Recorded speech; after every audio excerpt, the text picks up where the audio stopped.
John? Let's pray. Our Heavenly Father, we thank you so much for this opportunity to serve. We're just humbled that we were chosen to serve in these roles. We ask that you give us wisdom and as we make important decisions for the community. We also want to lift up our servicemen and women serving overseas, that you would protect them, bring them home safely soon, Lord. And also we pray for the family, friends, and colleagues of former council member Gary Sides, who also served in the Union County School Board and the Union County Commissioners. As he's gone home to be with you, just ask for comfort for those that loved him, Lord. Ask that you just help the meeting tonight go smoothly and just help us to serve well. In Christ's name, amen. Amen.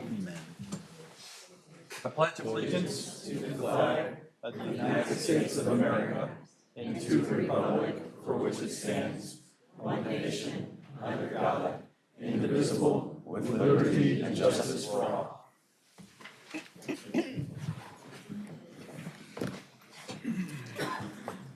All right, we'll call this meeting to order. We start off with public comments. I'd like to have our town attorney, land use attorney, Mac McCarley, come up and speak briefly. Mayor, it's come to my attention that some of the folks who've signed up to speak at public comment this evening may want to speak about the CZ application for Stevens Village. That's not acceptable. That would be out of order. We've already had an advertised public hearing. Everybody who signed up had an opportunity to speak.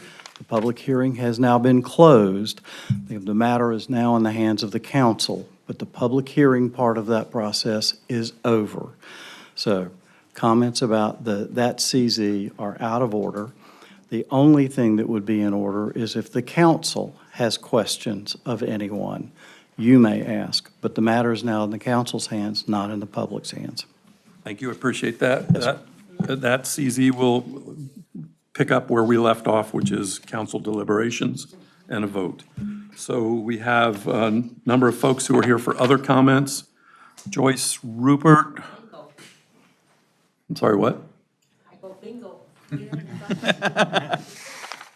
My name is Joyce Rupert. I live at 3026 Fraser Place, Matthew Stallings.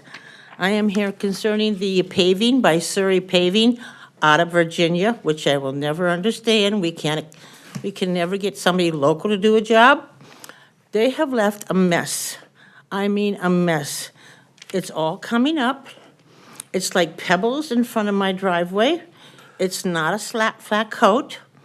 And the other day, the man was there. I was in my front yard, and I went down to question him, and they were putting little patches of tape by front of people's driveways. And I said to him, "Are you going to correct this paving job?" And he said, "It's fine." I said, "No, it's not." I said, "This is unacceptable." And then he tried telling me it was because of my driveway. I'm in the cul-de-sac here. You drive straight into my driveway. My two trucks were parked in my driveway. We did have nothing to do with that paving. The man Jordan, who was the supervisor, I called him on the phone. They gave us a paper. He was arrogant and nasty, and he knows what he's doing. But I really think every one of you on this council should come down and see what you're paying for.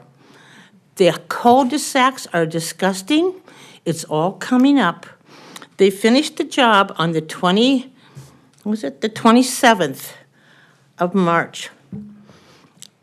I don't even know. I thought I mailed pictures to Kevin, but I had company coming in, so I can't swear on God that I sent Kevin pictures of everything because I'm not good with this. But I know Kevin Parker is the engineer or somebody that's in charge of the paving. I didn't hear from him, but I don't know if I really sent him an email with the pictures, so we can't blame him. But I really think somebody better come down there and look. And I hope you didn't pay those people. But why didn't we use local? I know we go for the lowest bid, then you got the middle, and then you got the highest. You go local. Those people from Virginia did not belong in my cul-de-sac, in my neighborhood. I didn't like that. And they did a terrible job. Any questions? Thank you. Thank you. Next up, Ruslan Nyberg. Borg, hope I pronounced that right. Ruslan Nyborg. Come on up, Ruslan.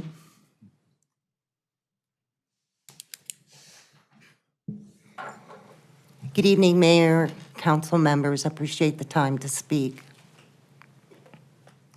I would like to comment on the mixed use where they're proposing a motel hotel. Apparently, the mixed use allows for hotel motels to be built. We're talking on Whetstone, which I know is a Stallings road. That's what I'd like to address. My property backs onto the woods, which would be depleted for a hotel. Part of me understands why mixed use allows hotel motels, but in a residential area, it doesn't make sense. I mean, there's a house on the corner, it's a one-way street that dead ends into woods by a daycare. And I really wouldn't appreciate having a hotel motel in my backyard. And I don't think any of you would either. I think it will affect the property values. So my concern is we raised to the builder before that we would support in trying to work with them. We would support townhomes because it's a residential area, but an apartment building doesn't cut it in that area because it's all homes.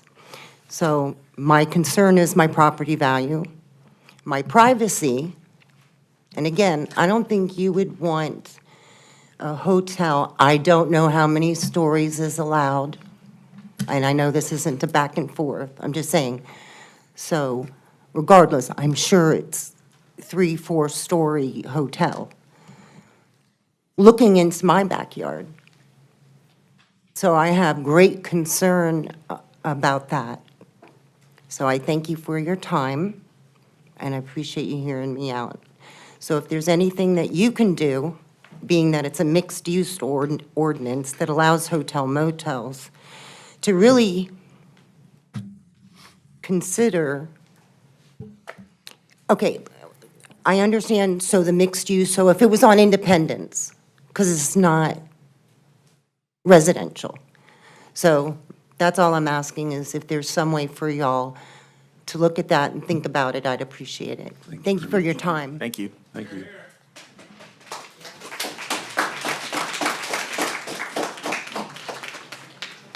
Kelly Rusk. Good evening, Mayor, members of the council. Thank you for your time and service to our community. My name is Kelly Rusk. I reside in Chestnut Oaks, a longtime resident. I'm also a proud supporter of Deliver Fund, an organization comprised of former personnel of the intelligence community I've worked with who have dedicated a life to fighting human trafficking. Motels, particularly transitional properties, carry a ninefold, I repeat, a ninefold rate of crime. The two most common crime types are drugs and human trafficking. The location of this proposed motel is right near a daycare and across from a residential area full of children. To allow this to pass would be morally incorrupt, harmful, short-sighted, and an immediate impact to the safety and welfare of our children. So I come to you tonight to consider, will you stand with the children in our community and consider rezoning or blocking a motel which would bring inherent risk both to our community and our police officers who work diligently night and day to protect us. Please, you may devalue our properties. Do not devalue our children. Thank you. Thank you.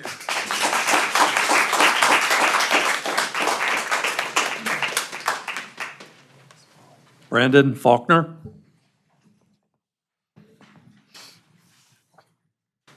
Thank you, Mr. Mayor, members of the council. As you can probably tell by the standing room only crowd, you have a passionate group of people desiring to maintain the quaintness of their village. I'm going to echo the safety part that he talked about. Like Rusty, property backs up right next to where the proposed hotel motel would be. I can't imagine the strain on the resources that are already, I mean, our police and fire do a fantastic job, but to add that extra strain on them, I just don't see that happening without increases in taxes for infrastructure, which I know doesn't exist there. The traffic, I mean, it's already a racetrack on Potter Road. The noise, I mean, you're talking about people that are transient, that have no skin in the game when it comes to maintaining a property. They're in and out and gone. And so, again, I would hope that you would consider, again, the quaintness of this village. I mean, like I said, obviously, I mean, this is the second most attended meeting I've ever been to, and you all know the first one. So I think you've got a lot of voters and a lot of taxpayers here that I hope you will listen to. Thank you for your time.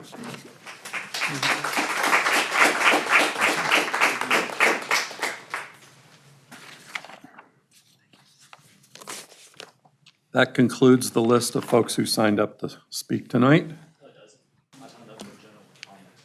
General comments or back to the usual, Joe? General comments. General it is then. So just a reminder of something you said, Mayor Scholl, for all future decisions, you don't have to say yes to everything. That's all So future you're decisions. alluding to what's already a closed. I'm saying all future decisions. And I also want to remind of what the town's economic development plan states for all future decisions. 86%, you're upside down. And you want to strive for commercial for all future decisions.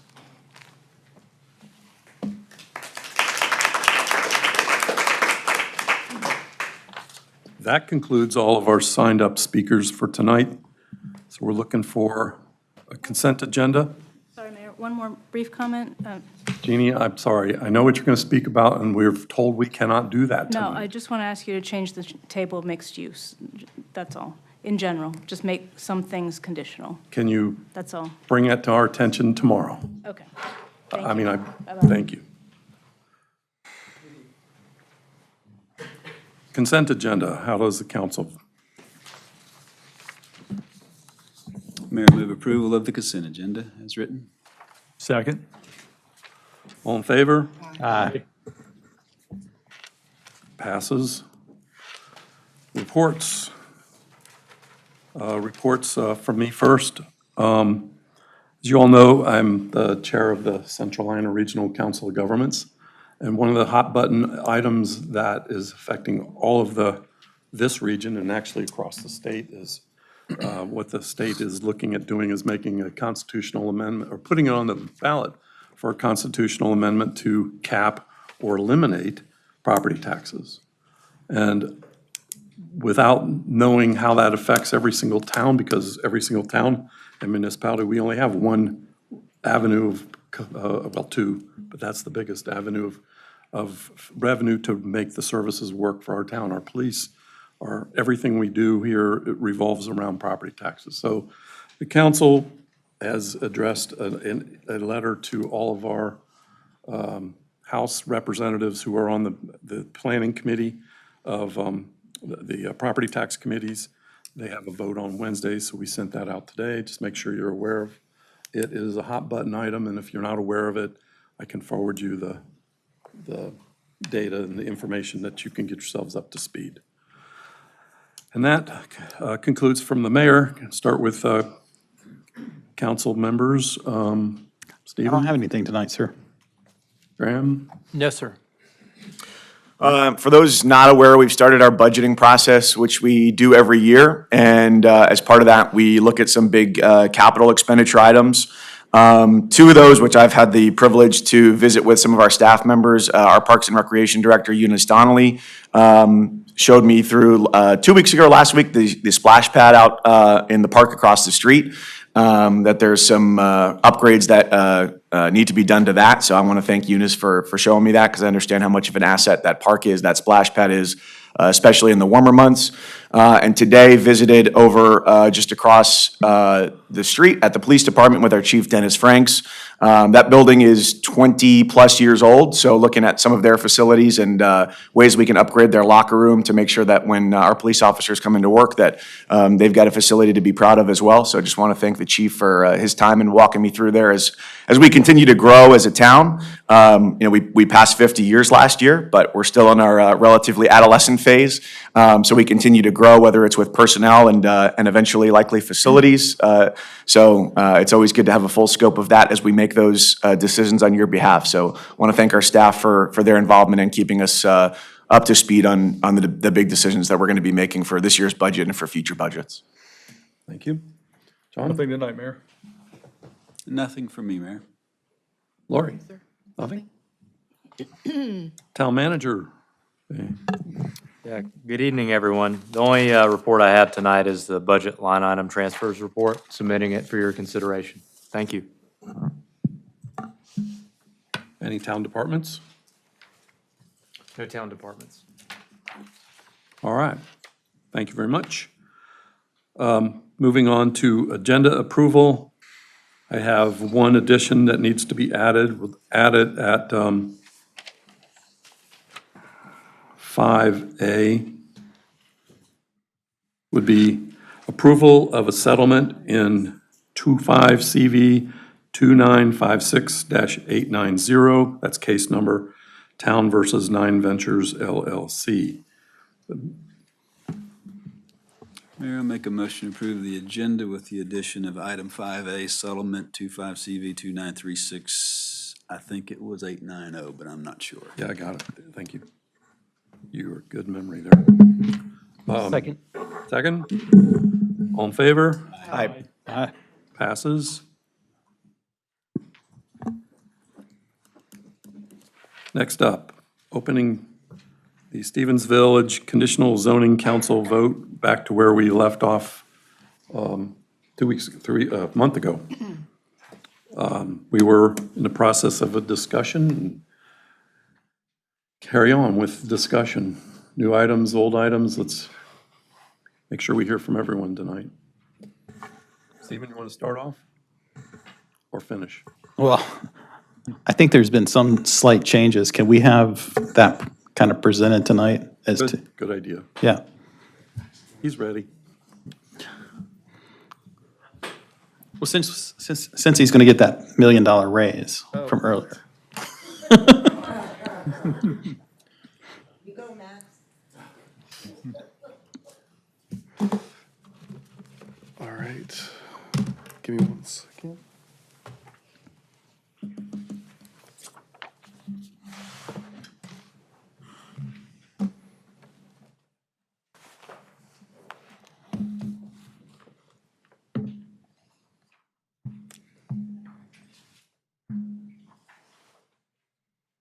All right.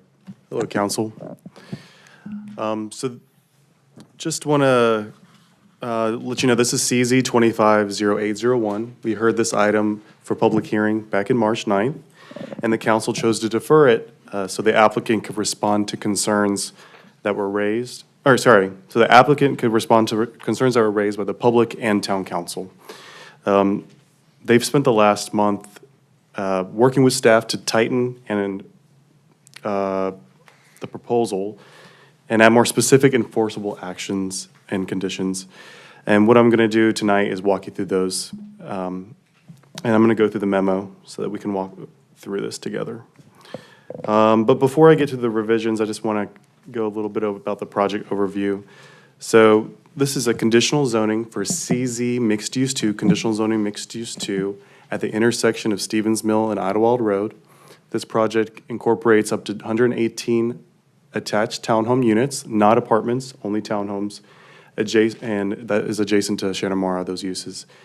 It's also going to have commercial as part of that at the intersection of Stevens Mill and Idlewild, and they're also requesting a possibility to add a gas station and drive-through restaurant. So, starting with, I just want to kind of skip the timeline. I think we know at the time, we've been talking about this over a year, but I did want to go over the post-hearing revisions. So over the last month, we've incorporated and talked to the developer a lot about getting these additions into the conditional zoning. And these revisions are reflected in the updated memo from Robinson Bradshaw that was included in the agenda packet. So starting off with limited gasoline pumps, the developer did agree to limit the gasoline pumps to 8 multi-product dispensers. So I guess it would be 16, so 8 double-sided gas pumps. They've also agreed to townhomes throughout the site to be a maximum of 35 feet, not just the ones adjacent to Shanamara. And that's about 2 stories to 2.5 stories, 35 feet is. They've also agreed to townhome architectural standards that are in the Stinson Farms development agreement. This is the same developer. So they've agreed to, these are all in the Robinson Bradshaw memorandum, the architectural requirements, but just want to read them out loud. So, for example, Stinson Farms development agreement states that each house shall be, townhome shall be alley loaded. The primary exterior building walls shall be a combination of stone, brick, or cementitious siding with shaker board and batten accents. Vinyl may not be used as exterior building materials, only accent. Dimensional shingles shall be utilized on the roof. Each attached dwelling unit shall have a covered front porch located on the front or side of the dwelling. The minimum floor-to-ceiling height of the first floor shall be 9 feet. The front facade shall be articulated through the use of gables and offsets. And they'll have a 2-foot elevation of the crawl space on each of the townhomes. So I just wanted to make sure that architectural elements were touched on a lot at the last meeting. I wanted to make sure you were aware. The developer also agreed to an undisturbed portion of the buffer, so the exterior 30 feet of the 55-foot landscape buffer shall be undisturbed. But for example, if, let's say, some trees died or they had to remove trees, they would go back in and replace it with a type A, to bring it back up to type A standards. They've also incorporated enhanced landscaping along the dry stormwater ponds. They've also agreed to that development area A, which are the townhomes, shall not be cleared or graded until Union County has approved a sketch plan or third-party agreement has been reached about sewer capacity. They've also agreed to berm within development A, so just adjacent to the gas station and drive-through proposal. That would also include the landscaping and the 12-foot sidewalk too, in addition to. They've incorporated a 10-foot sidewalk along the entire length of their portion on Stevens Mill Road, which incorporates the commercial site that's not part of the conditional zoning. The approved site plan for the commercial shows a 5-foot sidewalk. They've agreed to a 10-foot sidewalk along that entire border as part of this conditional zoning. They've also agreed to reduce the maximum amount of drive-through windows. Originally, the proposal had up to 4. They now have up to 2 drive-through windows. And then for the oak trees, the large oak trees at the one of their entrances on the commercial site that's not part of the conditional zoning, they've agreed to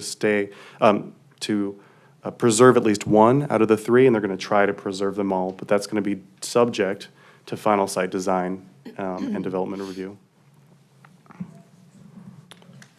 So just wanted to go over all the conditions that were agreed to. If they are not listed in here, the developer has not agreed to them, and you can bring them up tonight if you want. But the consistency with the adopted plans. So this conditional zoning has a mixture of residential and commercial uses, and that is compatible with our walkable activity future land use. Walkable activity future land use supports a mixture of, like I said, commercial and residential uses with a connected pedestrian-friendly walkable activity goal. These townhomes are walkable to these commercial units.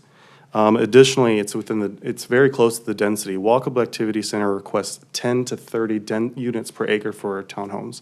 This is showing 9.56, so it's right there at the minimal density that Walkable Activity Center is requesting.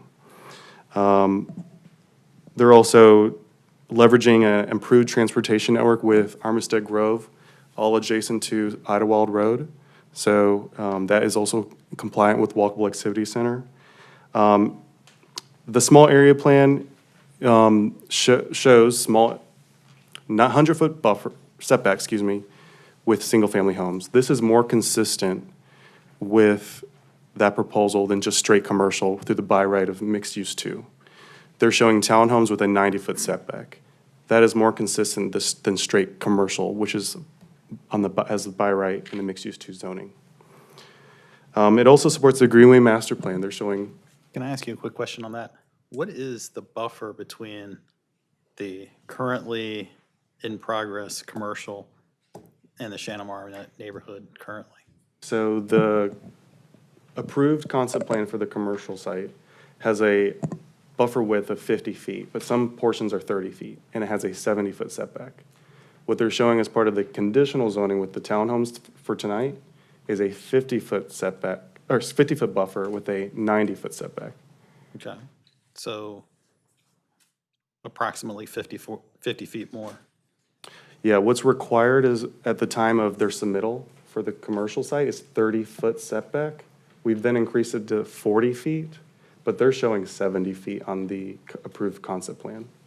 Okay. And then they're showing 90 feet as part of the conditional zoning. So there's a lot of numbers floating, so I Yeah, can yeah. repeat that if you'd like.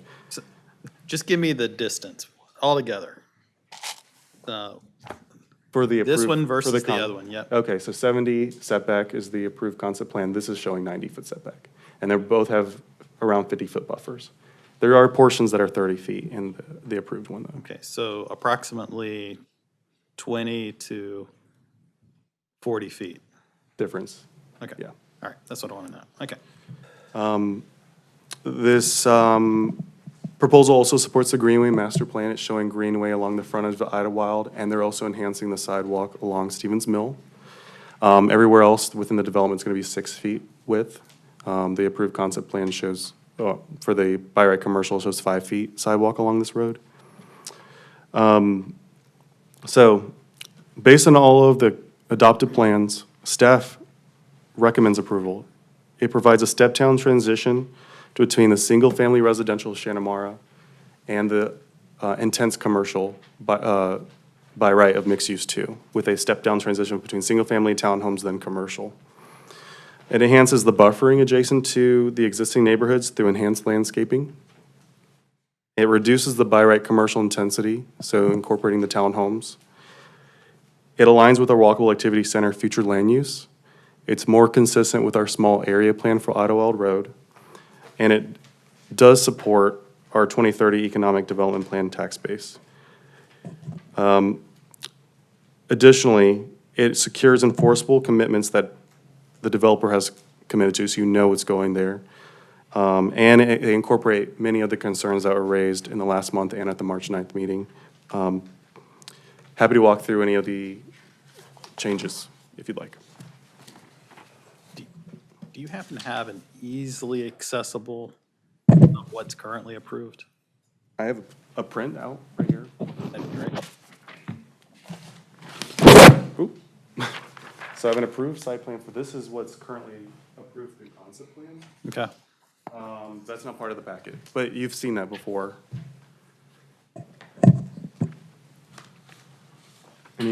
Graham? Yeah, so you mentioned small area plan. What about the comprehensive land use plan? Yeah, the Walkable Activity Center. So it's consistent with that, with both plans? It is consistent with the comprehensive land use plan because it's showing a mixture of uses, so townhomes and residential.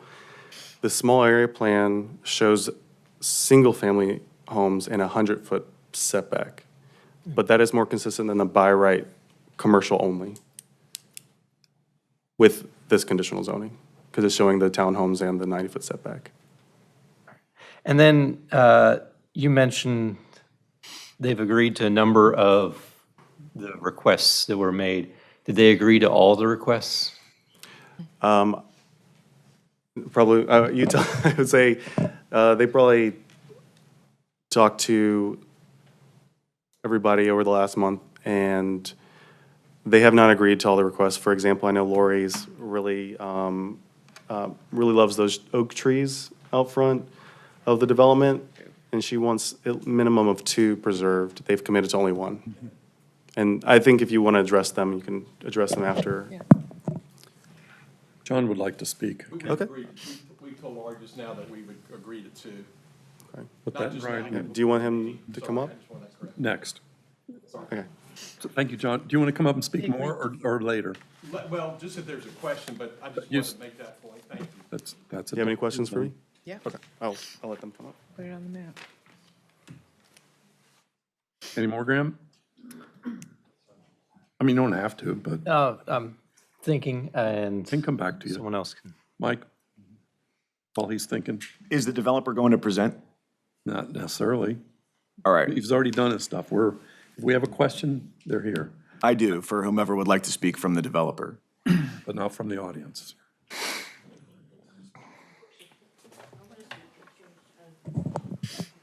Mr. Williams? Yes, sir. One of the things that I have wanted to see in this project, knowing that you're also developing Stinson Farms just north of it toward 485, is a restriction on 24-hour businesses, which to my understanding you have not chosen to do on this project so far. Is that correct? That's correct. Why? Just because until we determine what tenants are going to lease the spaces, we can't make that commitment yet. So the intent is you sell this parcel to someone who will occupy that space? We would typically ground lease it to someone who would then build their facilities on the space. Do you think it's a fair request to have it be limited to less than 24 hours? Not all the way out on Idlewild Road. If we were bringing commercial further into the site, up behind the already approved plan, I could completely understand that and be much closer to the residential. But on Idlewild Road, what will become a 4-lane corridor down through there, we have to keep that option open. We did give it lots of consideration. You don't have to keep it open. You could choose not to do that. I think that would be part of being a good neighbor, would be agreeing to limiting that to less than 24 hours. Because let's say I'm driving from Hemby Bridge, from Indian Trail, I'm using Idlewild Road from Stallings to go up toward 485, and I'm driving at 2 a.m. Well, if I think, oh, shoot, I need something, I'm going to stop at the gas station right before the highway, not the one that's down on the intersection. So I think that's a more than fair request for you to be able to do that, because it feels like it's saying, well, the profitability is more important than the people here in this situation.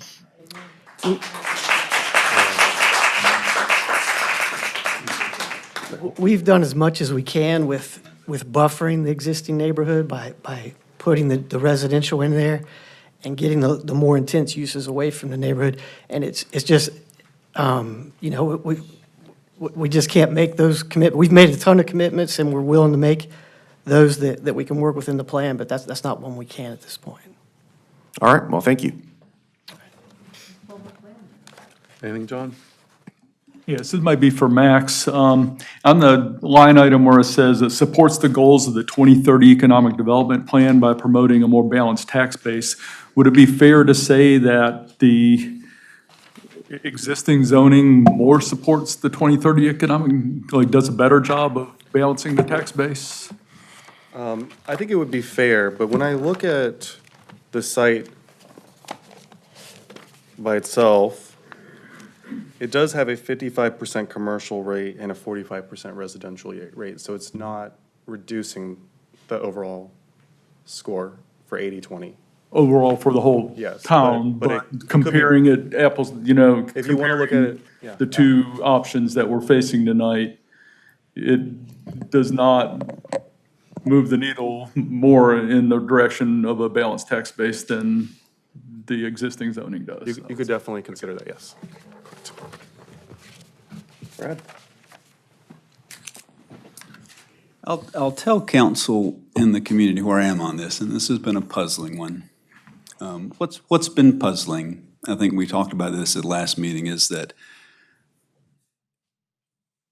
the community, many of the community, I've had a couple of dissenters, have been in favor of an existing property development plan that allows grocery store retail within a smaller setback right against your homes. That's puzzling. And I know last time there was some head shaking in the room of, that's not what we mean. And I've tried to understand what's behind that. And it feels to me that the angst is about the corner parcel, not all of it, but some angst about the corner parcel, that being the gas station fast food. But I still think it's a mistake to put a large commercial development 50 or so feet from a single-family home. I live in a community, by the way, on the other end of town. So I'm anxious for our representatives who live in the area to speak, but I'll tell you where I am. I live in a community that has a commercial development right beside our single-family home development. Here's what we deal with. We deal with a dumpster pickup at 6 a.m. some mornings that the police come and respond to. Threats of fines with the property owner, which is a restaurant. We deal with noise from outdoor dining, music on holidays, 10 o'clock, 11 o'clock at night.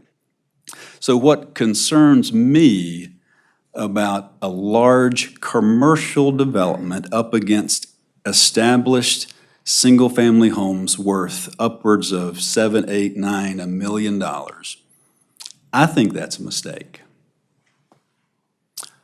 So that's one issue that I've been thinking a lot about. And many won't agree with me about that, but I still think I believe that.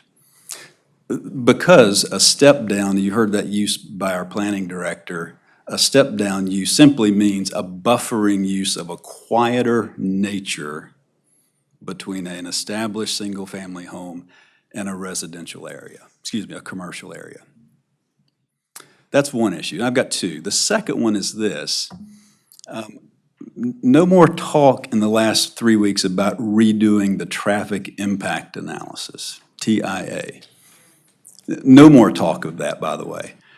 And I think the reason may be, even though traffic seems to be a big issue here, it may be that we understand now that if we redo a traffic analysis, it might require the developer to do less infrastructure work than they are proposing. So those who don't understand traffic impact analyses would say that that might not be true, Mr. Richardson. Those who see traffic impact analyses would understand that ratios are given to commercial development and ratios are assigned to residential development by nature and category, single-family townhome apartment complexes, even apartment complexes that are stacked and apartment buildings that are level. It's pretty detailed. You also get traffic impact ratios assigned to commercial properties, gas stations being a single use and grocery stores being another one. But what's also puzzling to me is that an entirely commercial development, which is proposed and could probably likely have to be on the parcel behind that is not yet developed, by formula and by intuition, if you think about it, generates more traffic than a residential use. It might be counterintuitive to some of you, but in our community, that's what we've experienced, and we've developed an apartment complex under strong protest about 8 years ago before I was on the council. Another development that's commercial and another one that's residential. The ratios generally, not always, but generally work. So let me sum up where I am, and I'm only one vote of 6. Those two issues alone are the two that drive my interest in doing what's not best necessarily for a particular node, but for the town. Buffering a large commercial use that is anchored likely by a grocery store is paramount to me. A wooded 50-foot backyard to those adjacent property owners, then the fence, then the commercial. than the townhomes. 50 feet of buffered trees added to the visual backyard of those homes. They don't own it. They can't develop it. They can't even change them. But there's 50 feet of trees undisturbed before the fence, then a townhome use, and then what I would consider busy commercial. And then more traffic improvements coming to an already robust traffic plan coming for your whole area because of the development that's coming. I think that the townhome development traffic will be, I'm convinced, the townhome development traffic will be less than you'll get with a fully built-out commercial space. So, when it comes to vote tonight, I'm only one of 6. I'll be voting in support of this particular conditional zoning, because I think it's better for you with traffic and buffering those homes along the edge. That's just one man's opinion, Mayor. Appreciate that, Brad. Thank you. I second some of that, especially the buffering the Shanamore. I live in Shanamore. Sorry, Laura, it's your turn, but I'll go briefly. The idea of having a commercial project out your back door just baffles me, confuses Brad as well, and Brad lives down at the other end, and I know where he lives, and you don't really want to open the door on where that development is, but the fact is, they have outdoor music all the time, even though it's regulated and we have sound regulations, thank you. They try to keep it low, but it still carries. Brad's area there, I know other folks that live in that neighborhood, and the idea of having that short of a buffer with that kind of a backdrop is baffling. But I'll let Lori finish up. Okay, I have a lot of concerns, and I'd say most of it is about inconsistencies with itself. You know, we have all these notes on the project, and sometimes the notes say something different in a different place. I'm talking about the berm, 4 feet tall, and so the parking lot won't be shielded by the berm, which I would like to see. But then later on, it says that the applicant shall have the flexibility to adjust or remove the berm based on drainage conditions, ordinance requirements, NCDOT requirements, or Union County water requirements. So that sounds to me like, even though Max just read that about getting a berm, probably not gonna get a berm because, any of these different organizations can say, no, you can't have that berm because we need to put our drainage or whatever in there.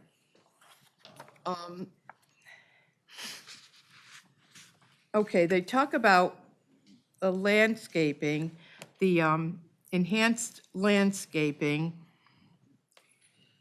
In kind of the beginning, enhanced landscaping specified, planting standards, 10 evergreens, blah, blah, blah, are provided for the enhanced landscaping around dry stormwater ponds, subject to state and local requirements. Dry would be the, what we used to call retention ponds, I believe. Is that correct, Max? We used to, retention ponds, okay, where the water goes out. And then they said if they have to use wet ponds, wet detention ponds, they're gonna not have the enhanced landscaping, but they're gonna have a fountain and some other pretty enhancements. But then later, they kind of take that back. They just say a fountain, and then later on, they just say that I don't think we're going to do anything if it's a wet pond. I just heard from the applicant, my own ears, that they're going to save 2 of the oak trees. So make sure we get that on the map. Oh, and also the enhanced landscaping. They talk about, how many trees are going to be in there. But later on, they say on page 21G, the development of the site shall be a planned unified development, which it is not. We don't have a planned unified development that I could see anywhere in North Carolina. There's a lot of states that do have them, but they're more to have open space for the town or recreational activities, things like that. Then they don't have to meet the tree save and open space developments, provided that the site as a whole meets such tree save and open space requirements. I mean, that makes no sense. It's not a planned unified development, as I said. So how, is Max going to go out there and count, okay, so you have this many trees. I mean, I think each parcel should have the amount of trees, that they say, 10 evergreen shrubs and that kind of thing. Okay, I heard, I think Mike talking about the gas station, and I think what needs to be done, not talking about the time that it's open, but what needs to be done is putting shields on the lights from the gas station, because I've seen gas stations that are just blinding because the town didn't think about putting shields on the lights. That might be all I have. But my issue is the vagueness and the inconsistencies. I mean, are they going to have a berm or are they not going to have a berm? So don't tell us they're going to have a berm and then say, oh, we couldn't do it. We couldn't do this. We couldn't do certain things.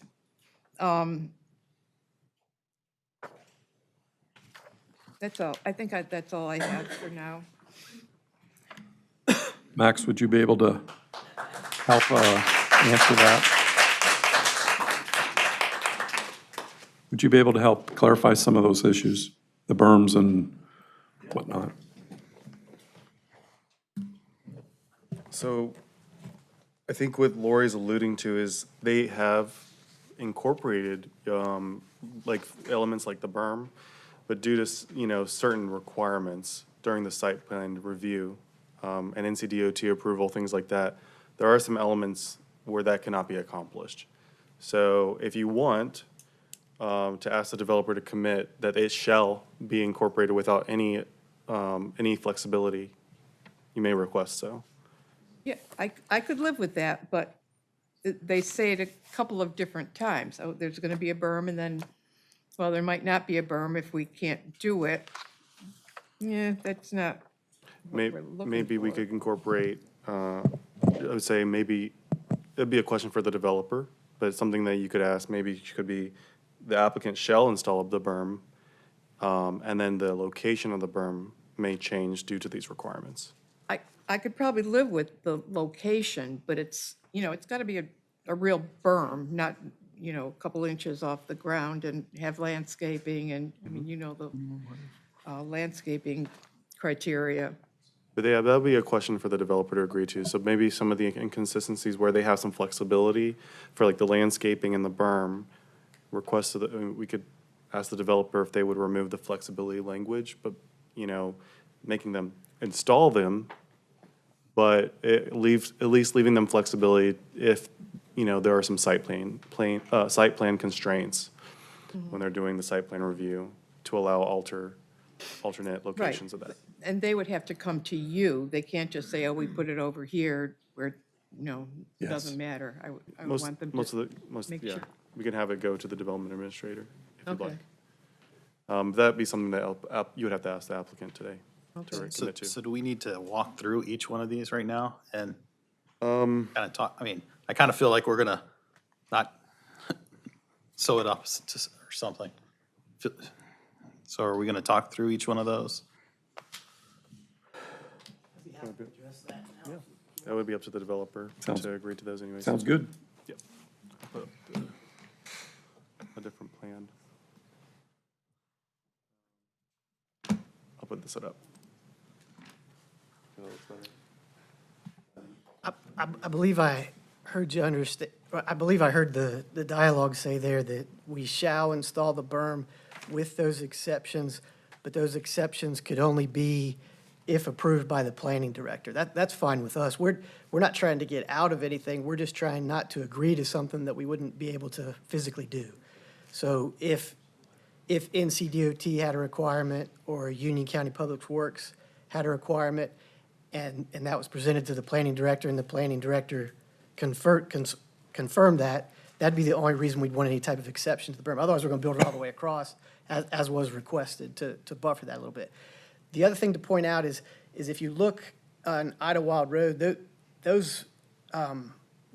development area B is set back quite a bit from Idlewild already. So we do have quite a bit of room there, and the language says anywhere between the building and the right-of-way. So we should have good flexibility to move forwards and backwards there to get around any constraints. So we will agree to that, we will agree to the way it was written, but we can only have the exception if and we'll add, if approved by the planning director. Okay, and you would put it somewhere else? Yeah, like I was pointing out, I think we can try and move forward, backwards, as long as we can get it in there somewhere. And was it the length of that,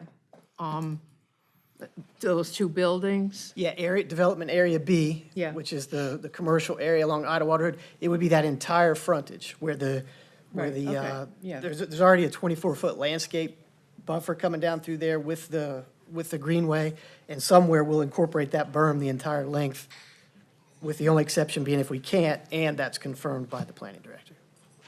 So, I Okay, mean, we won't be just doing it, we won't not do it just to get out of it, if we don't do it, there'll be a reason. But you can also put in the note that it has to be the same quality Yeah, somewhere on the site. I don't know where else you would put it.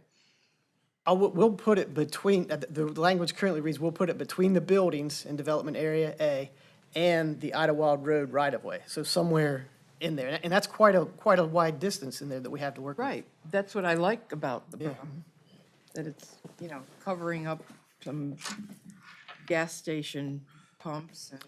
And speaking of the gas station, after further consideration, we've decided that we will concede to the no 24 hours on the convenience store. Thank you. Can you repeat that?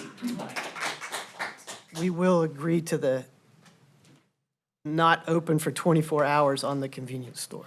Well, thank you. That was very good. And the shields on the lights.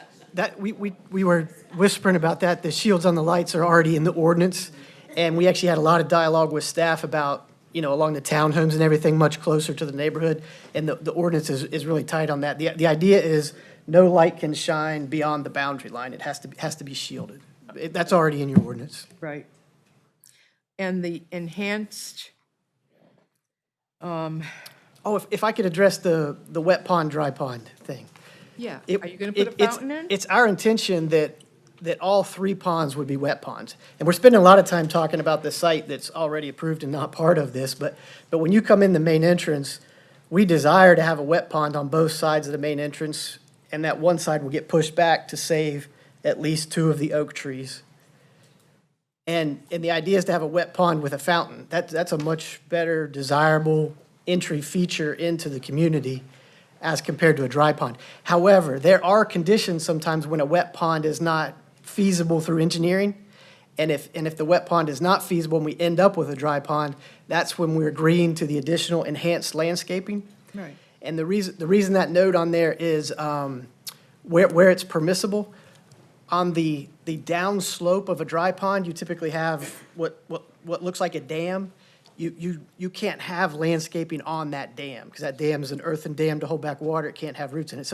So we will enhance, if it ends up being a dry pond, which we don't want it to be, but if it does become a dry pond, we will enhance the landscaping around that. But that's going to be the, kind of the focal point coming into the entire community. Right. So 2 twin wet ponds on each side of that with fountains are going to look really great. Okay, and then what you said on page 21 of our information about open space it's not a planned unified development, so you should take that off of there. But the site as a whole will meet the tree save and the open space requirements. So Yep. you're not going to put some of the enhanced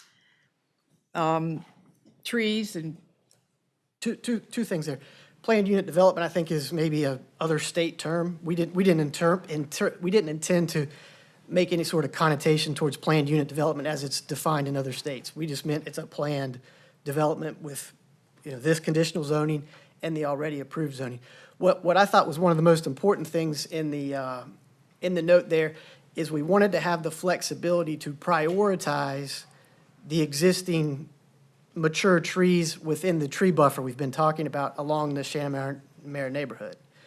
Otherwise, if we don't put a priority on that, there may be, it was part of our concession to leave that buffer there, is that those trees are going to take the priority when it comes to the tree safe. And the entire site is rather consistent as far as how long it's been forested until you get all the way up to the planned north end there. So it's going to be a very nice forested buffer as compared to a planted landscape buffer in front of a fence. okay. Can you take that off of there, calling it a planned unified development, and I mean, but that the whole, well, it's not, it doesn't say planned unit development, and it's not a legal term of art. It just means that this is one site plan, one conditional rezoning, and we can take that that point off, but that phrase, but the point is that the tree save and open space is calculated over the entire site because it's one development, that's all. I mean, we can take the term planned unified development, but the tree save is calculated over the entire site, and as Terry said, the point is to prioritize the tree save next to Shanamara. But it's not a planned unit development like what you're referring to, and it Right. doesn't say that. I know that. Yes, ma'am. Thank you. And just for clarification, because I often read the memos and then the agendas and everything, the most important thing is the plans were updated a week ago, and we resubmitted our plans, and what's on these plans and the notes that's in these plans is exactly what we're committing to. It was our intent to copy everything verbatim right off of those memos and put them in here. So whenever you're going through the development notes, and there's a little triangle with a 3 in it, that's all of those new things that have been outlined here tonight that are on the current plans that are before you tonight. With the exception of the 24 hours on the convenience store and the second oak. Those are 2 things that need to be added. And the planning director must approve any exceptions to the berm being the full length. Those 3 things need to be added as conditions tonight.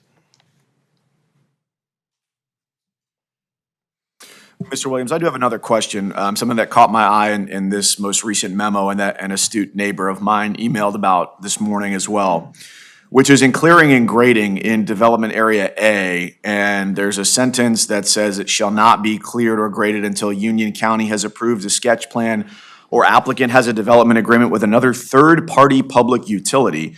And I'll just read from the email. It hints at the possibility of septic systems being used to service the residential units. What's meant by third-party public utility? Because I don't understand outside of Union County water what we're talking about. Sometimes between jurisdictions, they tend to not play well together and not utilize the sewer the way it should be. And there's been a trend lately for third-party public utilities. These are public utilities approved by the North Carolina Utility Commission coming in and filling those gaps. And the key word there is public utility, and we're happy First of all, there is no room on the site for septic and well to work in any way possible. These will be public utilities, public sewer, public water. So outside of Union County water, what are we talking about? What's an option? Just to our north is Charlotte Water, and Charlotte Water has excess water and sewer capacity. And Charlotte Water won't reach out into Union County, but there are third-party public utilities that can fill that void. I'm still not understanding. So there's a gap between what you're talking about with Charlotte Water. What is it? What is an example of a third-party public utility in this case? Carolina Water is a third-party public utility. They actually already have some facilities down in Hemby Bridge. But a utility such as that could purchase the water from Charlotte Water, and they're still a public utility, and they could distribute it through the neighborhood, and they could capture the sewer, and the sewer could be pumped back to Charlotte Water.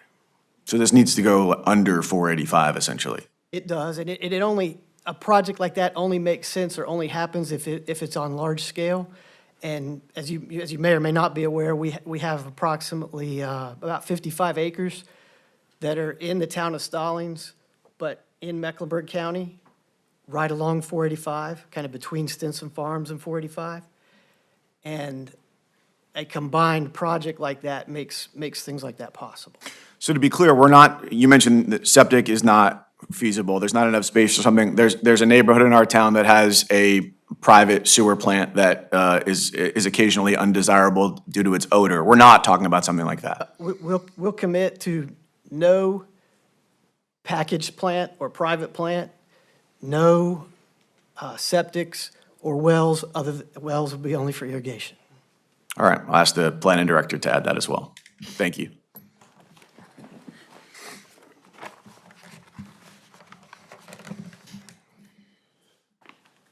Mr. Mayor, if I may, just to add a few words, as Councilman Richardson did as well.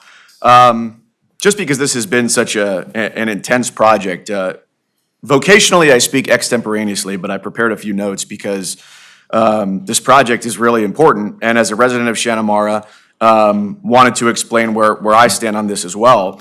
And so we're really being asked to evaluate a change, and it's really a binary one, which is, I don't think, the ideal version of the way this would go, of whether it's strictly the commercial project or the one with commercial and residential. But I've enjoyed hearing from all of my neighbors and met some really smart and talented people along the way, and learned a lot from them as well. And just wanted to address some of the common themes that I heard from whether it was resident-led meetings, the HOA meetings that I attended, the neighborhood meetings on this.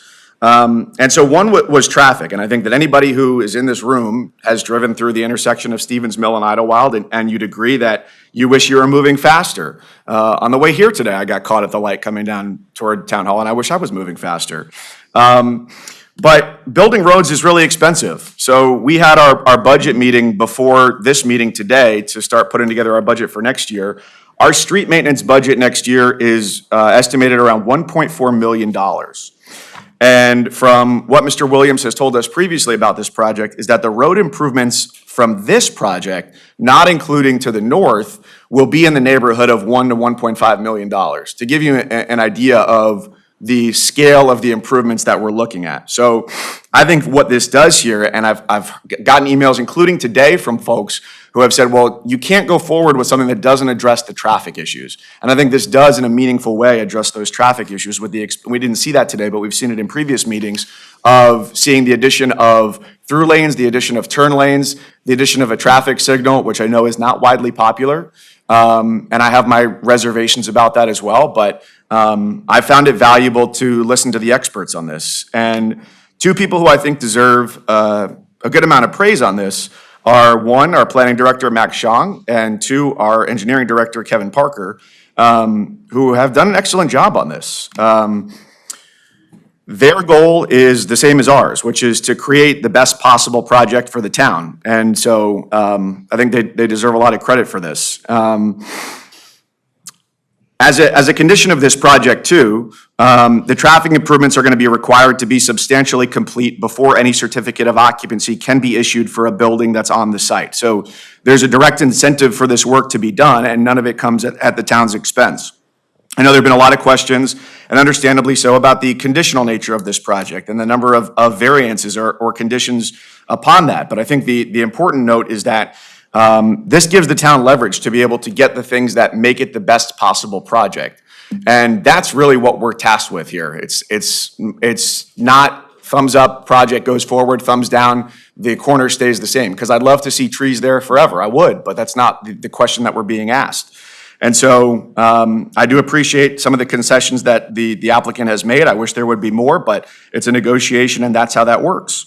There's a question about service implications too, whether it's police or schools or sewer capacity. And I appreciate a couple weeks ago, our police chief, Dennis Franks, who evaluated a larger townhome development, Stone Creek, which is on Stallings Road, which is 220 units. And he looked at the total number of police calls from January 23 through February 26, and those 220 townhomes were responsible for just under 105 calls per year, or 9 calls per month. So 1 call every 3 days, and his assessment was that adding 118 townhomes would not create any issues with the police department.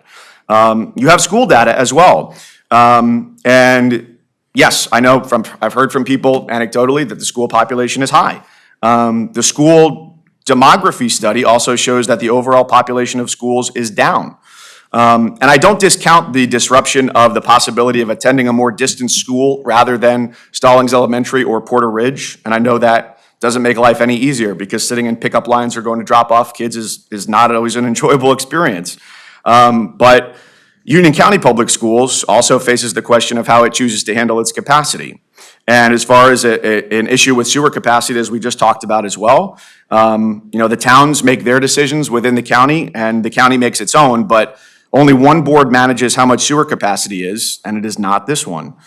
As far as the balance of commercial versus residential, early on in this project, town staff informed us that the mix of commercial versus residential was about 55% commercial, 45% residential. Now, in theory, as a previous speaker mentioned earlier in the meeting, 100% commercial project goes a long way toward balancing that and meeting our demands.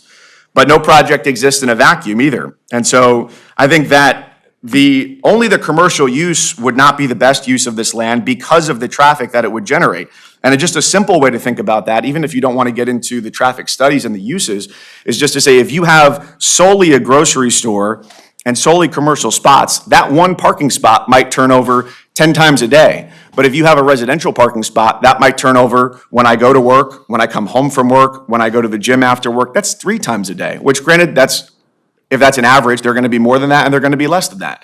But that's the way that I looked at it in addition to the more in-depth data, was to understand why, when we say that creates less traffic, when in our minds that's counterintuitive, I understand where people land on that. Lastly, there were concerns about restrictions on ownership, which legally we're not allowed to consider. That's North Carolina Supreme Court state statute that we cannot take that into consideration. So I appreciate being heard out on this. I know that my support of this will be in contradiction to the wishes of many people, but I hope that for the reasons that I've expressed, that it's a decision that makes sense. So thank you, Mr. Mayor. Thank you, appreciate it. Graham, any thoughts or questions? I'll let Stephen go first. I just had one more quick question. Do that. The roads currently in all of Stinson Farms and this one here is going to continue to be private. Is that correct? Correct. Okay. All right. I'll throw it back to you. Of course. Oh, did you want me to ask more questions? Oh, you can. No. All right.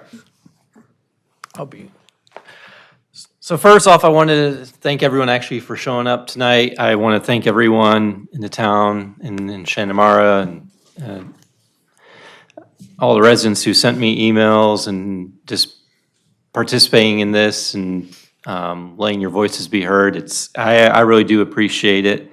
I read every email and noted all of the comments.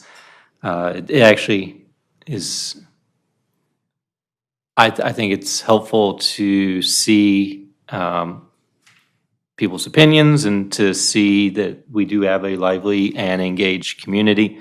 So first, just want to say that I appreciate it.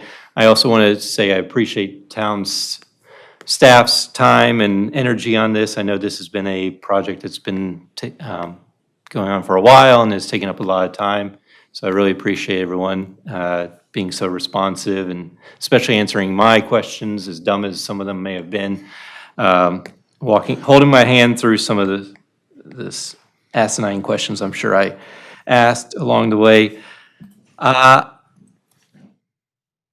don't think I have anything additional to add. I will just say I don't see how this project as is aligns with our land use plan. So while I may be I am, to quote Mr. Richardson, one vote, I will say I am a no.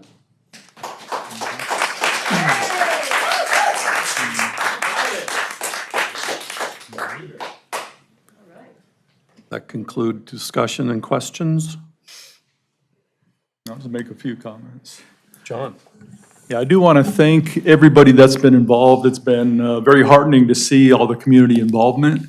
I haven't agreed with everything that's been, emailed to me. I've seen some, good points, some misinformation, but the fact that the community is engaged in voicing their opinions, I very much value that. Had some very good meetings, one-on-one. Some people met me, during the workday for coffee or whatever, and so that was very good experiences to get to know some of the people in the community very well. And as I've been considering this, I agree very much with Mayor Pro Tem Richardson's comments about that it's been confusing to me too to see the lack of desire for the residential buffering between the commercial and that. I don't know, I don't think if I lived there, I would want the commercial that close to me, but at the same time, we only have so many opportunities to rebalance the tax base. And even though there's been a lot of good concessions, and I commend staff and the developer for the negotiations that have gone on and all the agreements that have come out of this, I do find it inconsistent with our economic development plan, and for that reason, I'm going to be not in favor of this.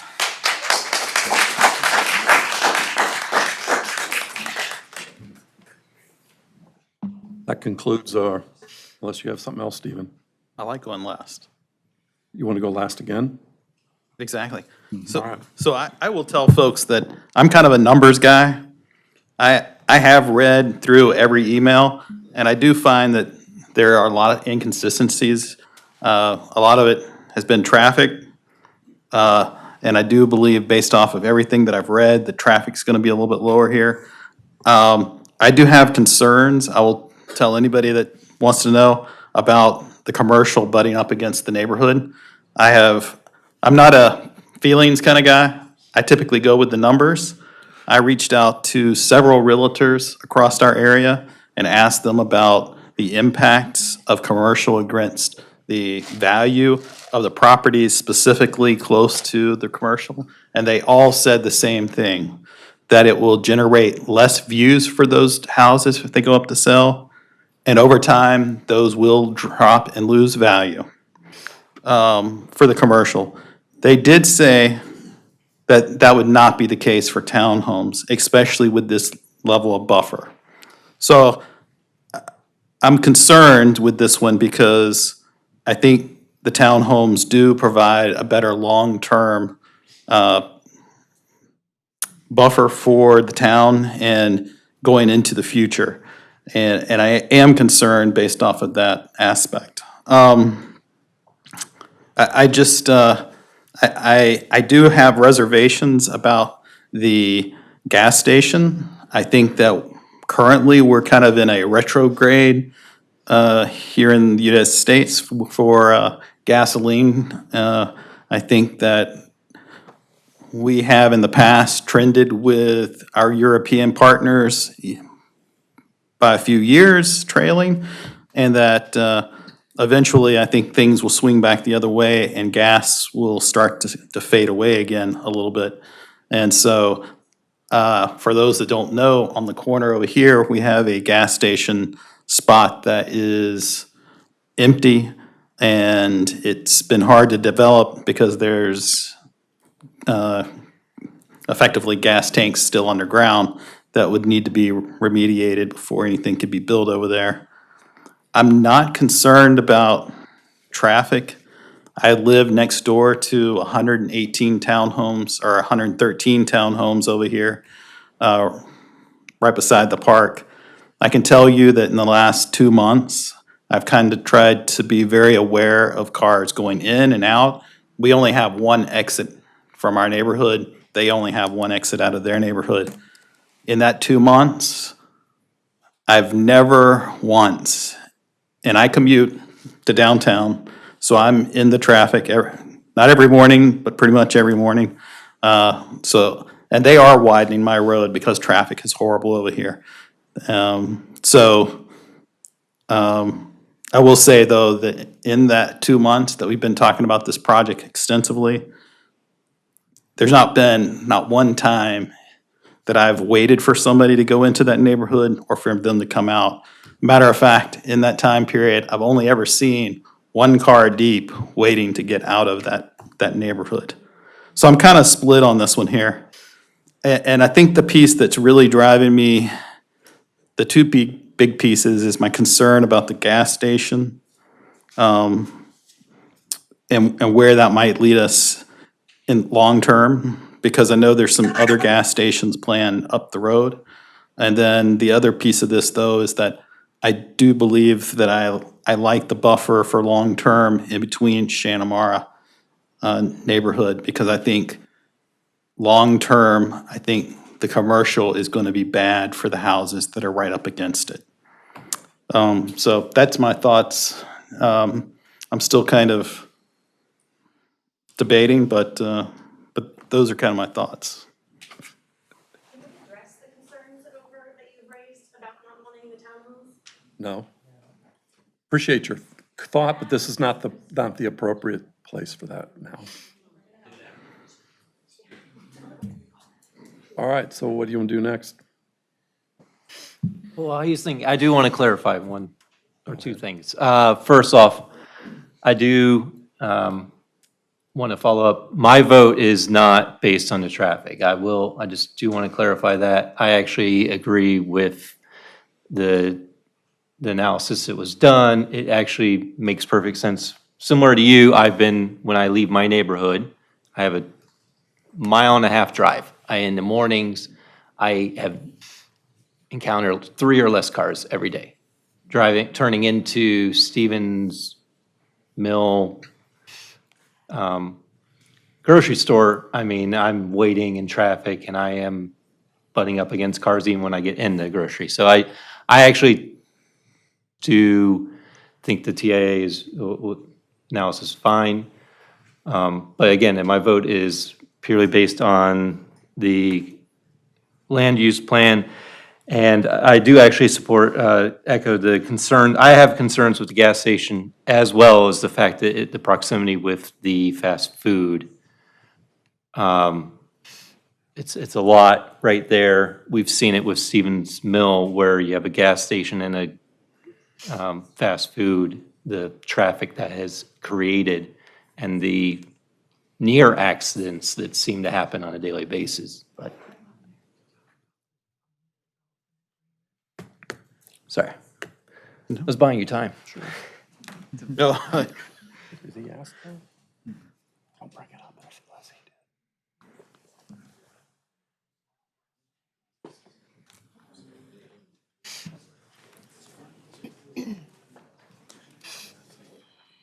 Thank you. Next.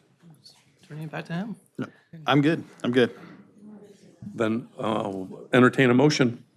I'd like to make a motion, Mr. Mayor, to approve CZ 25.08.01, in addition to finding it consistent and reasonable with the comprehensive land use plan, in addition to all of the amendments as agreed to by the applicant and recorded by the planning director.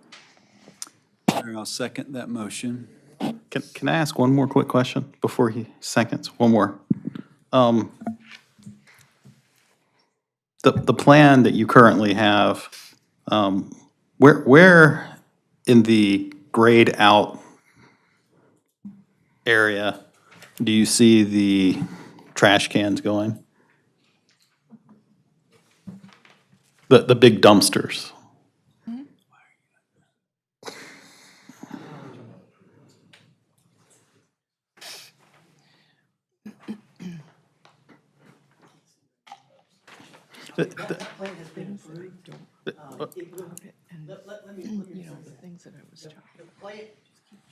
Thank you. Be easier to hear. The concept plan that has been approved takes commercial all the way over to the Shanamar boundary. And and the concept plan that had been approved got amended, and there was I'm going off memory, but I think it was like, there was so many feet that the dumpsters had to be away from the boundary. However, this proposed conditional rezoning takes that 100 feet and makes it all buffer, and then has townhomes, and then has commercial. So approval of the conditional rezoning dramatically moves dumpsters further away from Shanamar.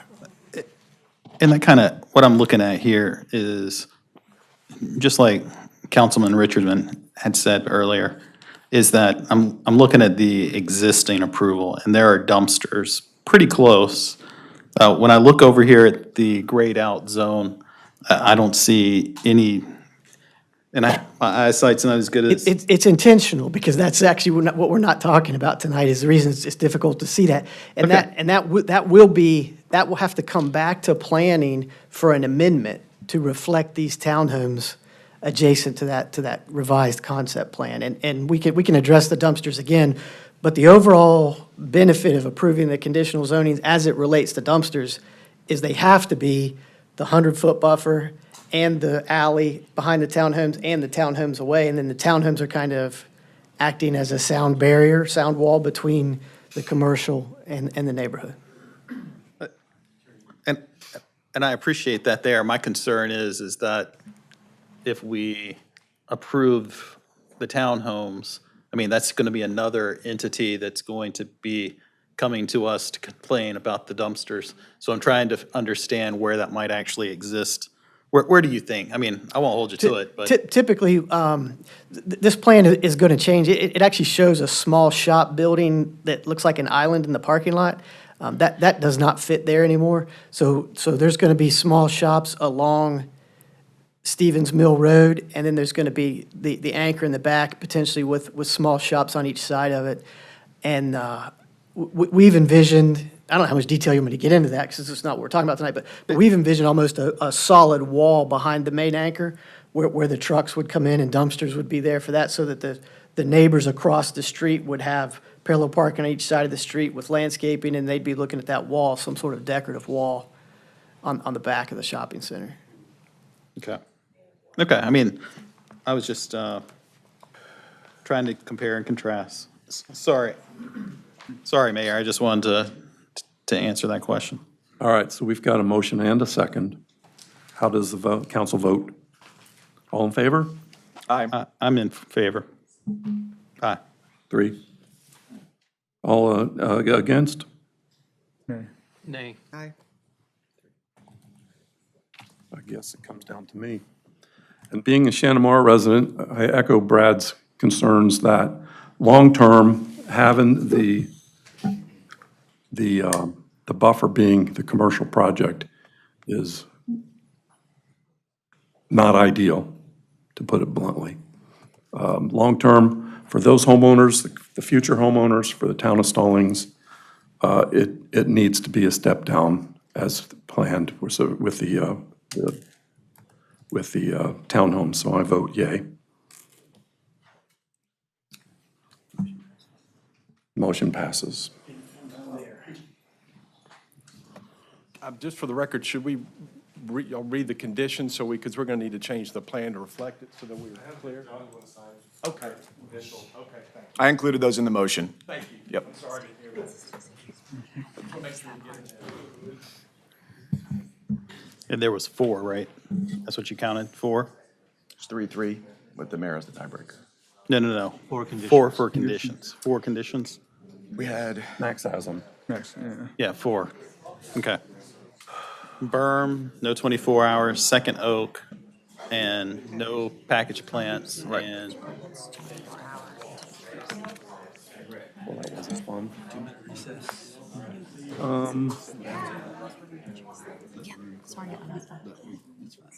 We'll take a couple minutes, 2 minutes for the room to quiet or not, and then we'll have, planning board application is up next with Mr. Cater Joseph, who's around somewhere.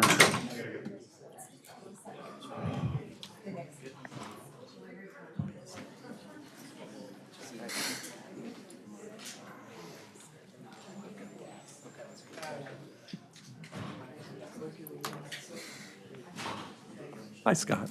How are you? Could have been better. not too worried. I did vote on it. I'm not too worried about it. Yeah, that'd be Yeah, that would have been ideal. No, yes, fine. Rather than keeping track. I'm so used to. That wasn't an easy vote. Could have gone either way. But in the end, I think it's best. I really do think. I know. Even guys in the coffee group were telling me. About that item? He wanted to. No, that was at the beginning of the meeting, during public comment. Yes, ma'am. Yeah, it's at the very beginning of every meeting. Really? We have it every second and fourth Monday. Yes, ma'am. I do need to follow up with you. Good, exactly. He lives down near John's place in Marcus. And that buffer is. I haven't yet, but I will. It's all crumbled. The crumbles are supposed to happen, but Nothing there for it to settle down into. We'll never hear. I'll come by and take a look at it, but yeah, it's supposed to crumble up. Yeah. And we had them come here, make a presentation, and they did say that the crumbles will come off, and then they'll come through and sweep it up. For something else. Because I have had. And it's a little bit, Okay, I'll come by and look. it's really good.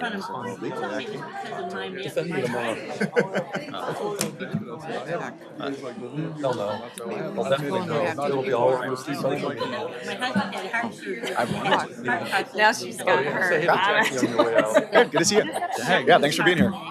I think that's like a green tea, like. All right. Okay, yeah. This one was tough. It's a mess. I mean, Oh, the other one. I think the biggest thing. All right, council, let's get rolling on the next agenda item, which is the planning board application. Turn that over to Aaron briefly. Yes, Mayor, thank you for that. We have, and I believe the applicant is here, Mr. Joseph. His application was attached to your email. He would like to be on the planning board. Currently on your planning board, you have alternate positions vacant. So if you were to choose to appoint Mr. Joseph tonight, he would be the first alternate on the planning board with the term expiring March the 31st, 2028. Thank you. Any questions of the board?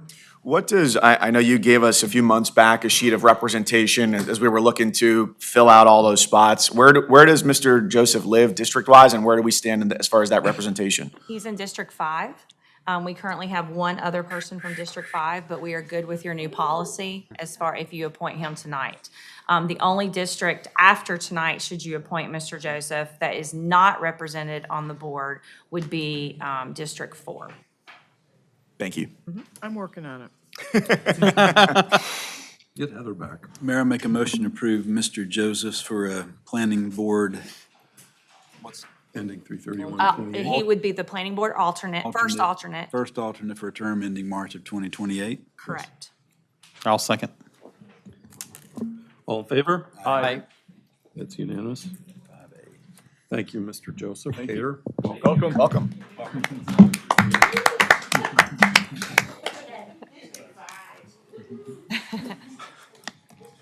All right, next up is Melanie. I'm sorry, I thought I was after the golf cart. Nah, you're 5A. We, as part of the Stinson Farms condemnations, we had a mediation scheduled on Wednesday in the town of Stallings versus Nine Ventures LLC case. Originally, we deposited $1,000, and that was for a right-of-way that's .005 acres and a temporary construction easement that's .013 acres. And we've agreed to settle the case for $5,000, so that would be an additional $4,000. And then the town would pay any administrative fee for the mediator, or if there's a cancellation fee, since the mediation was scheduled on Wednesday. So we're just asking approval of that amount. Is there a cap on that? The extra fees? It's not going to be more than $200 or $300. Okay, thank you. Move approval of the settlement agreement? Second. So you need the settlement, the number and all that, the case number? Town The versus clerk Nine has that. It's Ventures. 25 CV 2956-890. Is there a second? I think there's. The tie went to the runner, so Yeah, give it to Councilman Vandery. Yeah, Oh, thank you. he hasn't had one yet tonight. All right, all in favor? Aye. Unanimous. All right, thank you, Melanie, for taking care of that for us.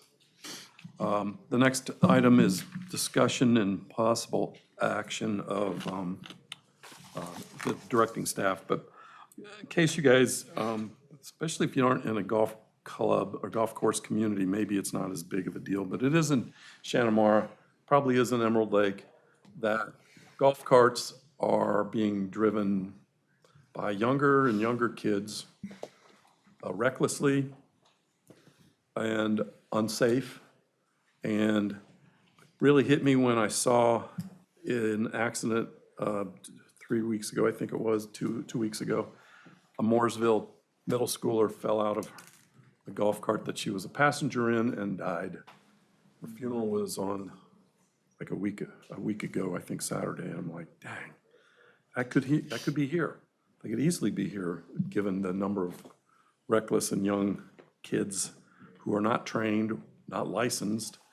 And I don't know exactly what all the laws are and ramifications are and what we need to do.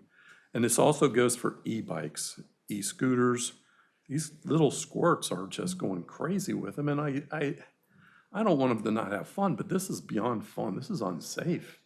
And they're zipping around in traffic. Sometimes they're even out on Stevens Mill. For my neck of the woods, that Stevens Mill's busy. Shanamara's busy enough, but dang gone. So I was over at the golf course today. As you know, I'm the golf coach. I was talking to the head pro over there, and we were chatting. I said, hey, by the way, are you having problems with e-bikes and whatnot on the golf course? And he definitely is. He's got several outstanding whatever's going on with the police department, trying to figure out who's doing what, and they're trying to get pictures and whatnot. But it is a concern. It is becoming more of an issue, and I just don't want to have anyone, especially a little, not especially, I don't want to have a little kid die off of one of these things because either somebody was accidentally reckless or somebody just didn't see him and hit him. And the way they're zipping around, at the speeds they're zipping around, golly, that scares me. As a dad, as a mayor, as a resident, as a human, it just bugs me that this possibility can happen. And I drive very carefully, but I know a lot of people don't.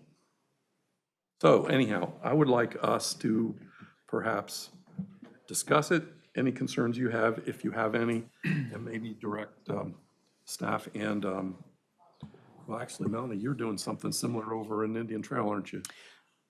For e-bikes, not for golf carts. It's similar enough that Yes. e-bikes are, this probably should have said, or I should have said to staff, it should be golf cart and e-bikes. They're all uniform. They're two different things. I know. So 160A-300.6 allows the town to create regulations regarding the golf carts. And it states specifically in there, no person less than 16 years of age may operate a golf cart on a public street, road, or highway. So we can, if we don't already have one. Do we have an ordinance on golf carts? Yes. Oh, we already have one.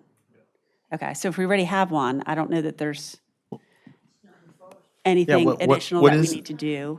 What is that ordinance? Kind of what does it say? Chief, I knew Chief would be ready. Our ordinance, golf is strictly for golf carts. Our ordinance doesn't address e-bikes, scooters, those sorts of things. Golf carts cannot be on streets that have a speed limit greater than 25. They have to stay on the right of the road, and they have to yield to pedestrians and vehicles. You got to be, I think Melanie just touched on that, you have to be a licensed driver and adhere to the laws of North Carolina. There's a couple specifics. You have to have working headlights. If it's operated after dark, a rear red lamp, be visible from 200 feet. The only requirement we don't have is you don't have to have seatbelts. Some people have seatbelts.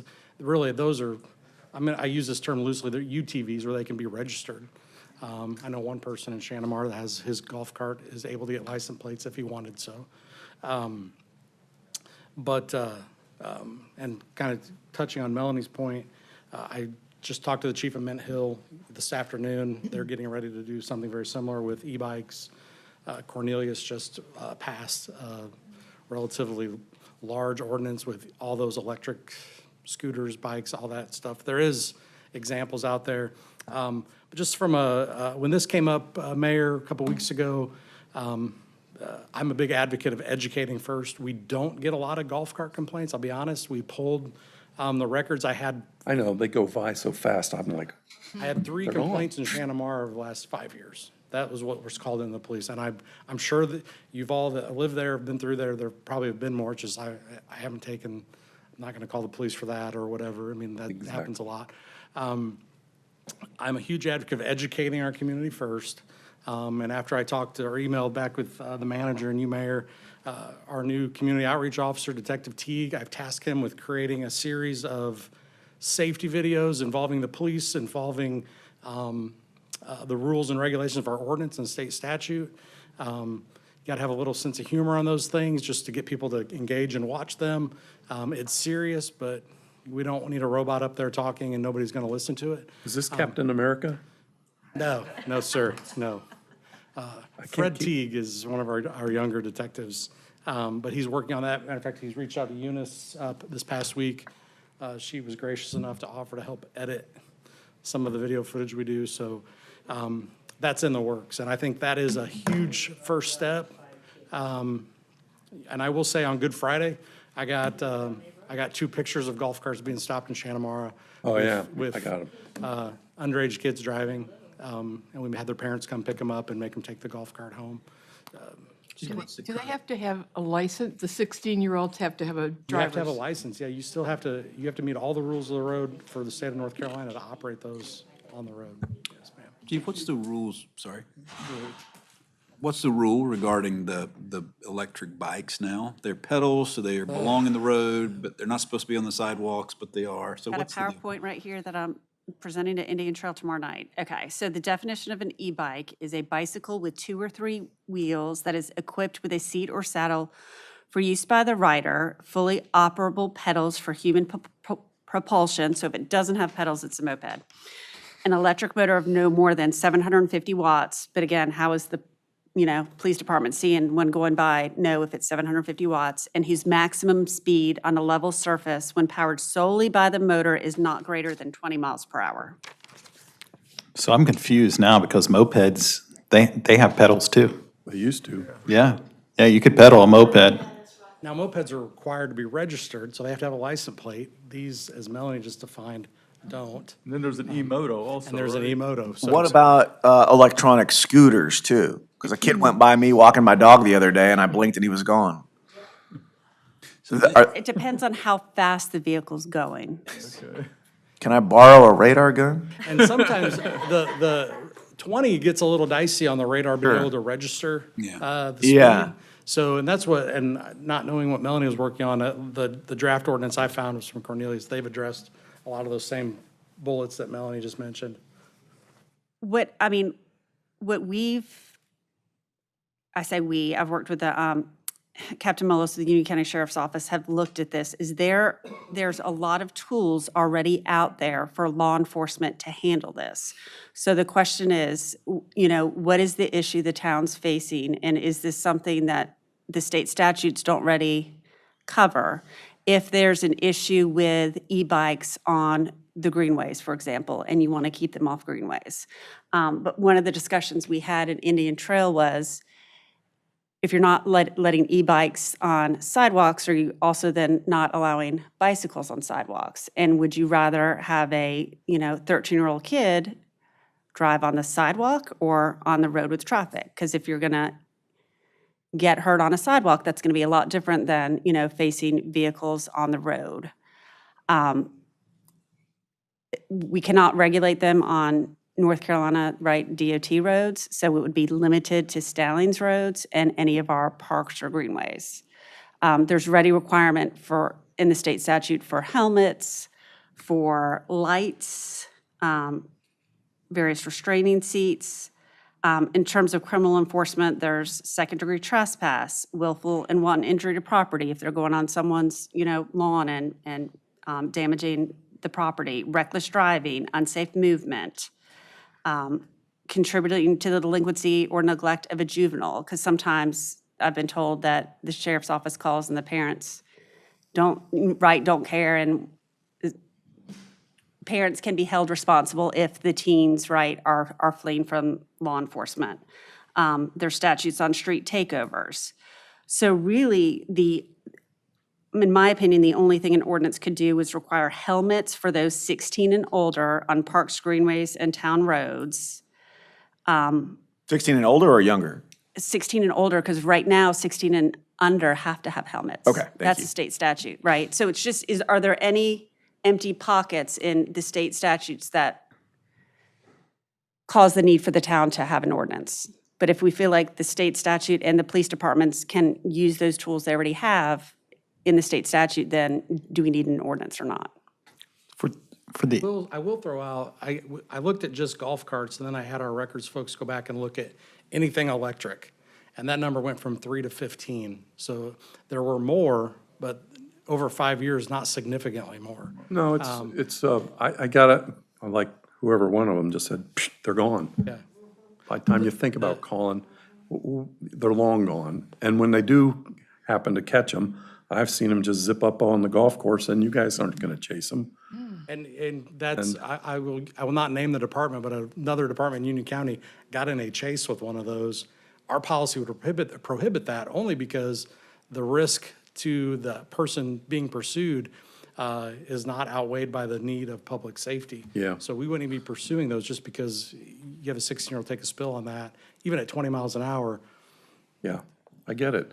So the only other thing, 2 things I want to accomplish tonight. One, I'd like the council to direct staff and chief and Melanie to maybe educate us on all the options and tools and loopholes and whatnot that we need to know. And 2, additionally to the training that you're doing video-wise, I think this might be an opportunity to go to the schools with our liaison officer, and perhaps, Eunice, you know what's coming next? Well, you're grinning like you do, so I'm like, If I don't want to interrupt, sir. no, you're not. I stopped. The school it's very hard to get into the school for those pieces, to be honest, just because of the way their day is set up. But Eunice, I think, just applied for the helmet grant that we do every year, and our traffic education safety team puts on a bike safety, but maybe we need to incorporate that If you into could, because bike bikes and are. electric, I don't see scooter, many bicycles e-bike. anymore. I see the e-stuff. We can try to incorporate that in part Yeah, of our campaign. I would love that. And Mr. Mayor, one of the things that when I spoke with Chief Franks earlier today about was an outreach campaign to neighborhoods as well. Yeah. So offering to host a meeting at Shanamara for parents. I know Mr. Ray is a member of the Shanamara HOA, and I'm sure you would be welcome to have an educational campaign as well, to be able to make sure that we're reaching people not only just online, but also in person. Yeah, I don't know about how well online will, but I know in person we'll be able to hit them, and especially, like I said, the folks who don't live in a golf course community, I don't know if you even see golf carts at all. Sure.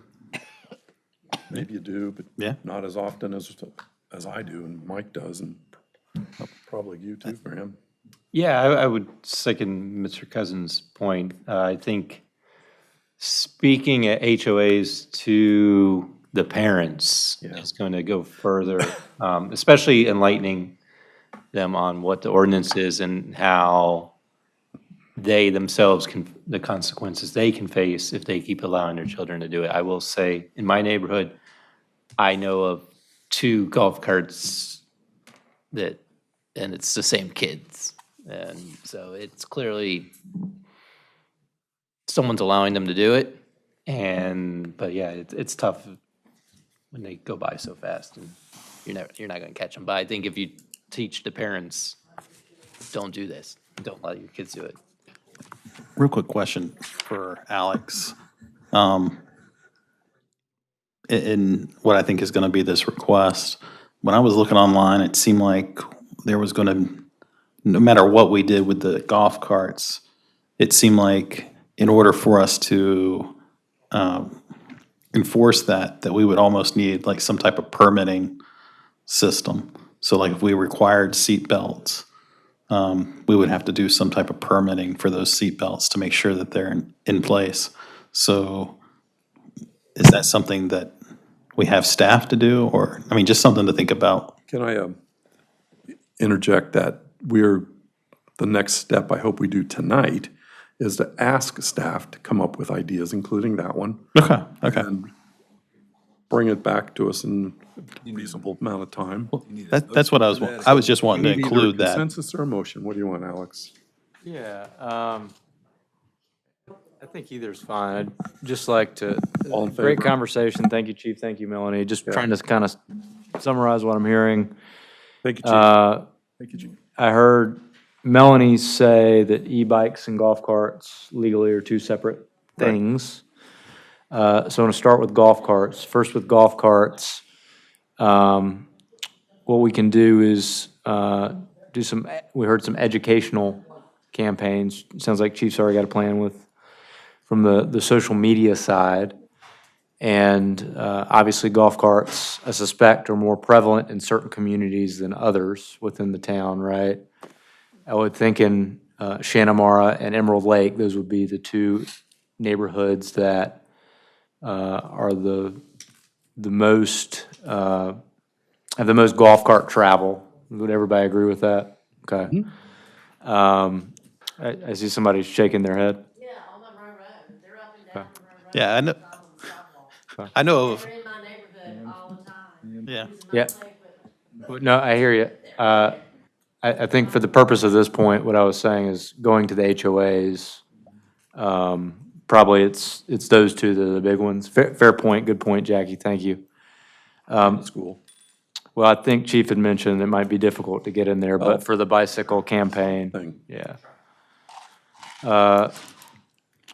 So we'll do that. Really, I think the choice is gonna be, do you want to add a requirement for seat belts, right? Or place further restrictions on golf carts? We can come back with some options for the board to consider there. And as far as permitting process, that's something we can consider. I'm hesitant to These are things that you can think have a about permitting together. process. Yep. Not tonight, just, and you have a consensus. Yes, sir. And then on the e-bike side of things,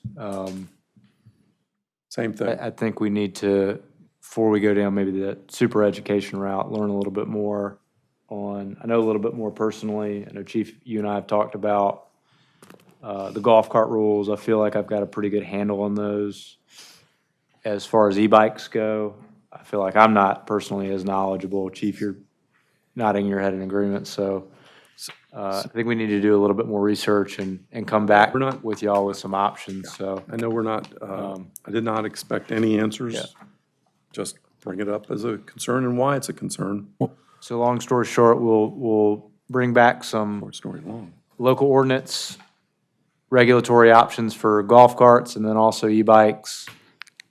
And then we'll also, it sounds like we can start some educational campaigns as well. Can we, quick question though.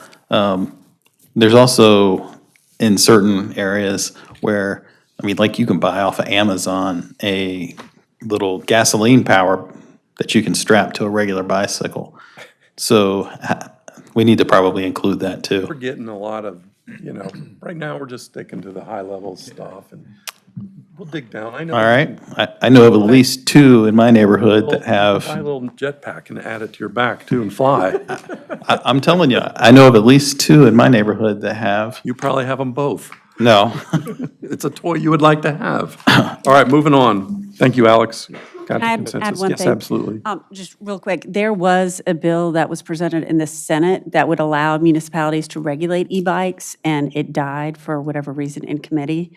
I don't know the reasons behind that, but it doesn't mean, I mean, you still have authority, right, for public safety and roads and all of that, so it doesn't mean you can't create an ordinance, but for whatever reason, that didn't pass. Okay. And materially, Thank you. one more time, what makes the difference between an e-motorcycle and an e-bike? Just the fact that you can pedal one or the other? How fast it goes and the size of the motor. Okay. All righty. Thank you very much. We're moving on to the next session, which is, sorry, folks, it's a closed session pursuant to 143-318.11A3, and we need to invite Max. So moved. Second. All in favor? Aye. Mr. McCarley. Mr. Carl. And Mac. Well, that was a given. Max and Mac. Hey, guy, welcome aboard. Yeah, and Kevin as well. And Kevin. Welcome. Welcome aboard. How we doing? It's a little too late for that. Hey, congratulations. Look forward to working with you. Yes, sir. No, congratulations. Congratulations. So where do You too. at? So what about unicycles? Where do you stay at? Where do you stay? You're just,